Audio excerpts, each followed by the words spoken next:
ഇന്ന് ഒക്ടോബർ 2 കാവൽ മാലാഖമാരുടെ തിരുനാൾ ദിവസമാണ്. മിശിഹാ കർത്താവേ, നരകുല രക്ഷകനെ, ഞങ്ങൾ അണച്ചിടും ഈ പ്രാർത്ഥന തിരുമുൻപിൽ പരിമളമീയലും ധൂപം പോൽ കൈക്കൊണ്ടരുളണമേ. നമുക്ക് വേണ്ടി ദൂതന്മാര് സ്വർഗത്തിൽ പ്രാർത്ഥന ഉയർത്തുന്നു. കത്തോലിക്ക തിരുസഭയുടെ വിശ്വാസം അനുസരിച്ച് ഓരോ മനുഷ്യാത്മാവിനും തുണയായി ദൈവം ഒരു മാലാഖയെ, ഒരു ദൂതനെ നൽകിയിട്ടുണ്ട്. ആ ദൂതനെ നമ്മൾ വിളിക്കുന്ന പേരാണ് കാവൽ മാലാഖ.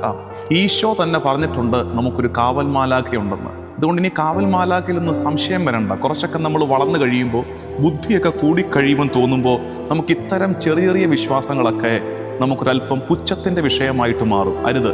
നമുക്ക് വേണ്ടി ഒരു മാലാഖ സ്വർഗത്തിൽ സിംഹാസന സവിതെ പിതാവിൻ്റെ മുഖം കണ്ടുകൊണ്ടിരിക്കുന്നുണ്ട്. നമുക്കൊരു മധ്യസ്ഥൻ സ്വർഗത്തിലുണ്ട്, കാവൽ മാലാഖ. കാവൽ മാലാഖയുടെ ഏറ്റവും വലിയ ദൗത്യം എന്താ? ഒരാത്മാവ് പോലും നഷ്ടപ്പെട്ടു പോകാതെ കാവൽ